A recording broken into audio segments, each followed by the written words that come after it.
All right, so picture this. You're trying to, pat your head and rub your stomach at the same time, but your head's stuck in one hospital, your stomach's at a clinic across town, and your pinky finger's dialing into a telehealth consult from your kitchen table. Sound familiar at all? Oh, yeah. Know that feeling well. If that sounds anything like your daily life, then this deep dive is for you. We've been digging into the latest research on healthcare recruitment trends. And no, we're not trying to overwhelm you. Definitely not. We just want to give you the quick download, the need to know on what's happening out there in the healthcare world, what it all means for you, especially when you're already rocking multiple roles like a pro. Exactly. Think of this as your cheat sheet for the wild world of healthcare recruitment. Perfect. We've got our hands on a pretty comprehensive report on the future of healthcare recruitment and all the new and innovative things happening in that space. Sounds juicy. Oh, it is. And we're looking at it specifically through the lens of, well, someone just like you. A dedicated healthcare professional who's juggling multiple commitments. Right. Our goal is to extract the really important stuff, the vital information, and shed some light on the challenges that you are probably facing, Yeah. but also highlight the opportunities that might be out there. Because there are some really exciting ones. To kick things off, let's talk about just how important all of this is right now. Get this. Projections show a potential shortfall of, wait for it, 3.2 million healthcare workers globally by 2026. Yeah, it's a huge number. That's not a typo. That's 3.2 million. Yeah. It just goes to show you the immense demand for your skills Absolutely. and how healthcare organizations are scrambling. They're really shifting gears to try and find and keep talented people like you. For sure. So let's dive right in. What's the current landscape look like? What's the playing field for healthcare recruitment these days? Well, the report's painting a picture of, well, it's not pretty, it's widespread shortages. I mean, pretty much every corner of healthcare worldwide is feeling the squeeze. Yikes. We're talking physicians, obviously, but also, the backbone of the whole system. The registered nurses, physician assistants, nurse practitioners, allied health professionals, everyone. Yeah. So if you're looking at the schedule and you're seeing empty slots or you're feeling that pressure to cover those extra shifts, just know it's not just you. It's not just your local situation. This is a global challenge. It's a big one. It is. The demand is simply outstripping the supply. It's tough out there, but it's not just a general need for everyone, right? I mean, are there specific areas where the strain is just absolutely intense? Like, imagine trying to find a piece of rare medical equipment when the hospital budget is like tighter than your jeans after a holiday feast. Ooh, that's a good one. And yes, absolutely. Certain areas are facing particularly acute shortages. Okay. Within nursing, for example, there's a huge need for nursing assistants, Yeah. as well as those advanced practice providers. Think nurse practitioners, family practitioners, OBGYNs. Right. And globally, with the population aging, we're seeing the demand for specialists in geriatrics and long-term care just skyrocketing. Absolutely. To put it in perspective, the Bureau of Labor Statistics, they estimate that over 2.6 million additional healthcare workers will be needed by 2025. Wow. And that's on top of the current workforce. So that's a lot of open positions to fill. It is. Which brings us to, I think, the elephant in the room. The one wearing scrubs and just looking completely and utterly exhausted. Oh, yeah, we all know that elephant. Burnout. I mean, we hear about it constantly. But this report, it gives us some actual hard numbers to back up that feeling of being stretched thinner than, well, pizza dough. Absolutely. The numbers are alarming. Almost half, and this is shocking, 47% of healthcare workers around the world report that they are at least considering leaving their current positions by 2025. That's a lot. It's massive. Think about all that experience and expertise that could be lost. And the reasons, they're not surprising. Demanding workloads, long hours, unpredictable hours. Trying to plan a personal life when you have those kinds of hours feels like a fantasy. It does. And then there's the feeling of being undercompensated for the absolutely critical work that you do. Yeah. So these are all factors that probably resonate with anyone juggling multiple healthcare roles. Big time. And when you're trying to piece together a schedule across different jobs, that lack of control, over when and where you work, that has got to contribute to that feeling of just being constantly on edge. Oh, absolutely. It's like you're trying to conduct an orchestra where half the musicians are playing a different song, but they're also in a different time zone. Yeah, it's chaos. It is. And the report highlights that. 67% of healthcare professionals, they attribute their burnout and disengagement to that lack of flexibility in their work arrangement. Makes sense. And when you're managing multiple roles, you're often actively seeking that flexibility. Right. You want the ability to shape your schedule to, try to achieve some semblance of work-life balance. Right. And it's often a direct response to those very rigid structures of traditional healthcare employment. Okay. So we've got all these empty positions, but then the process of actually getting someone hired, it sounds about as efficient as trying to navigate hospital bureaucracy after a 24-hour shift. Oh, I feel that. Slow, painful, just ugh. Yeah, and that's a key bottleneck in all of this. The time it takes to hire someone in healthcare, it's already long, and it's getting longer. Oh. So, for example, last year, 2023, it took an average of 75 to 105 days to hire a registered nurse. That's months. It is months where a crucial role is just sitting there unfilled. And that just adds even more pressure on the existing staff, Yeah, which, as we keep saying, includes you. it does. And to add insult to injury, a majority of hiring leaders, about 57%, they've reported that time frame, that 75 to 105 days, it's actually increasing. So it's getting worse. It is. It's pointing to some pretty significant inefficiencies within the system. It's like trying to fill a leaky bucket with a teaspoon while someone keeps poking more holes in it. Oh, that's a good one. And then it doesn't help that healthcare organizations aren't the only ones trying to attract this talent. The competition has got to be fierce. Oh, it is. The demand for healthcare talent, it's not just hospitals and clinics anymore. No. Healthcare technology companies, pharmaceutical companies, even consulting agencies, they're all actively recruiting healthcare professionals. Yeah. And they often come with the promise of more flexible schedules, potentially better work-life balance. It's a global marketplace out there. Absolutely. And it makes sense. If you can utilize your expertise in a setting that offers more control over your schedule, maybe fewer of those, back-to-back shifts that leave you feeling like you just read a marathon, Oh, yeah. why wouldn't you explore those options? Exactly. Now, the report also touches on some of the internal struggles that healthcare organizations are facing when it comes to recruitment. It's not just the external competition, right? Right. What's going on internally? Well, there are definitely operational hurdles within many healthcare organizations that are contributing to the problem. Okay. A lot of them are still trying to adapt to this whole world of hybrid or fully remote interviews, Yeah. and they're just struggling to manage the sheer volume of applications they receive. Just makes sense. And then there are outdated hiring technologies, cumbersome administrative processes. Ugh, red tape. Oh, tons of it.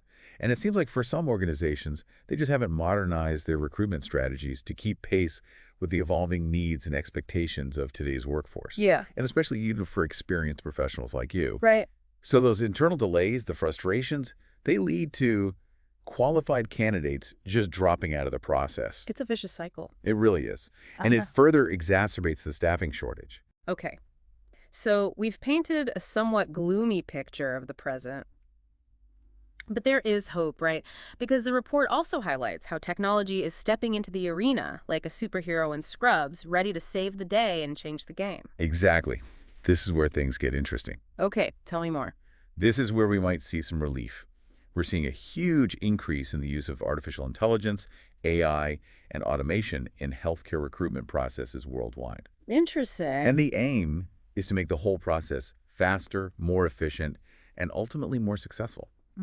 Connecting the right people with the right opportunities. It's like giving those overwhelmed HR departments a much-needed digital assistant. Exactly. So does this mean we're going to have robot recruiters showing up at our doors with job offers? Not quite the Jetsons just yet. Okay. But AI-powered applicant tracking systems, we call them ATS, they're becoming increasingly prevalent globally. Okay.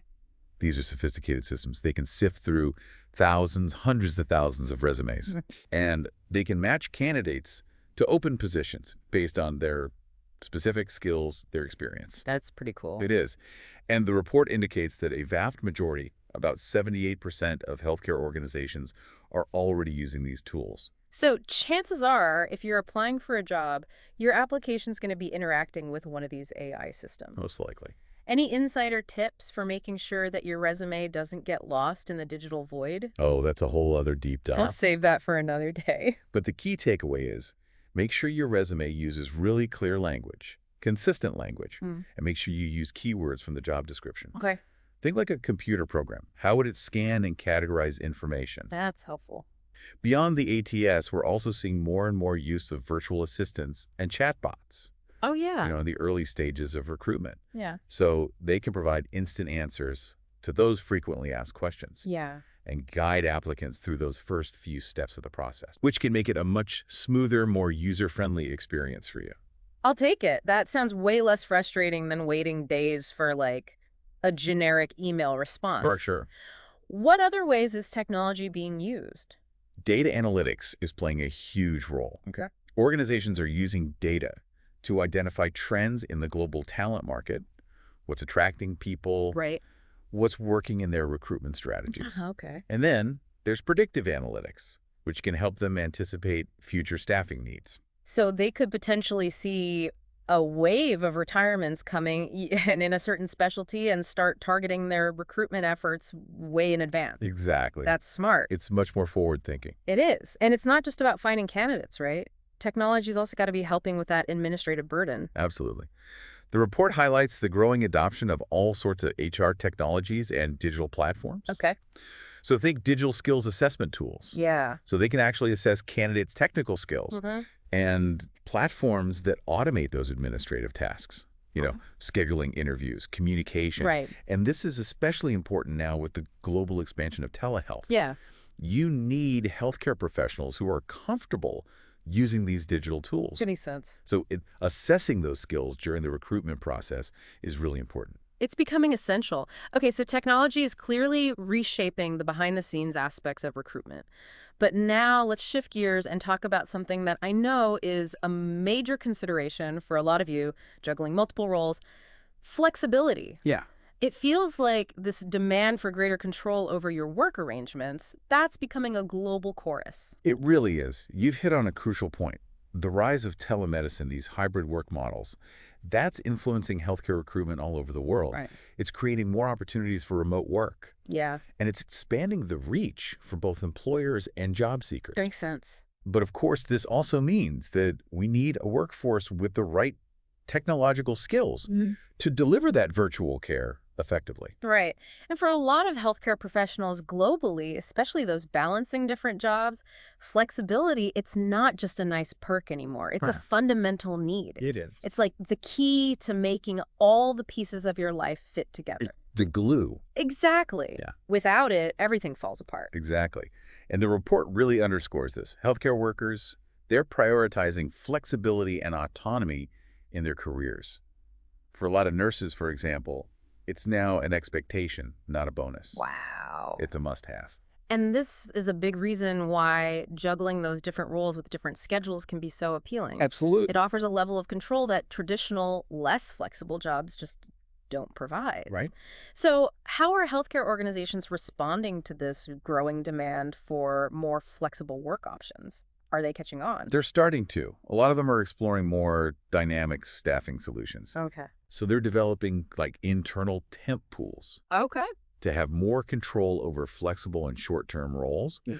And they're strategically utilizing contract and travel professionals. So they're getting creative. They are. And these models, they could actually help reduce overall staff turnover Oh, interesting. and even improve patient satisfaction because you're making sure there's consistent and adequate staffing levels. That's great. It sounds like some organizations are really trying to adapt their employment models to better align with the needs of, the modern healthcare workforce. Yeah, they're getting there. But what about those traditionally harder to fill positions, like in remote or underserved communities? Does flexibility play a role there in attracting people? That's still a huge challenge. Concerns about workload, professional isolation, adapting to a new environment, maybe a new culture, those can all be deterrents for people. Yeah. Telehealth offers a potential solution, of course, allowing professionals to provide care remotely. But employers are also recognizing that they need to be more proactive in addressing these concerns. Yeah. Highlighting the unique benefits and lifestyle aspects of working in these communities, offering more support. Okay. So it's a combination of things. It's not just about organizations adapting, though, right? As a healthcare professional, especially those of you expertly navigating multiple roles, you also have agency in this evolving landscape. Oh, absolutely. And the report talks about this concept of cultivating your personal employer brand. What does that mean for someone in our audience? It's a really important shift in mindset. It's Yeah. about moving beyond just having those clinical skills, the Yeah. certifications. Right. Today's world, healthcare workers, they're looking for employers who value them, Yeah. who offer more than just a paycheck. Right. So your personal employer brand, it's essentially what you offer beyond those core competencies. Okay. What makes you stand out, what makes you attractive to employers. It's like you're the expert, the globally recognized expert in your specific little niche of healthcare. And you need to communicate that value effectively. Exactly. So what kind of attributes, what kind of experiences should someone highlight as part of their personal brand? Think about the things that organizations themselves are trying to build into their, what they call employee value proposition. Okay. So things like opportunities for growth, professional development, a supportive work culture, a commitment to well-being, the chance to make a real difference. Yeah, those are all important. All right.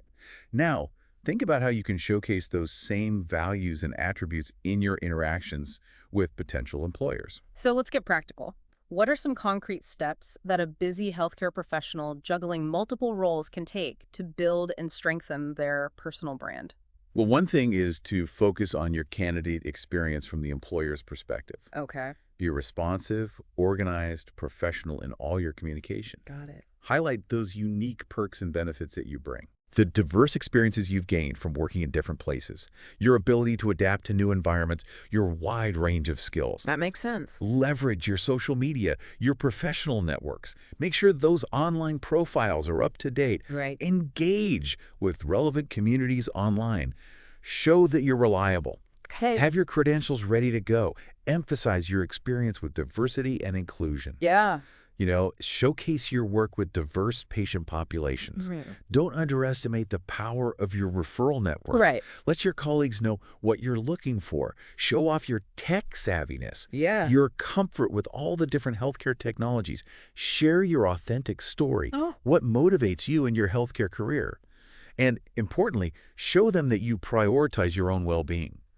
That's huge. It is, that you're proactive about managing your own health, preventing burnout, Yeah. and, even being open to relocation or showing flexibility about work locations. That can be a big advantage.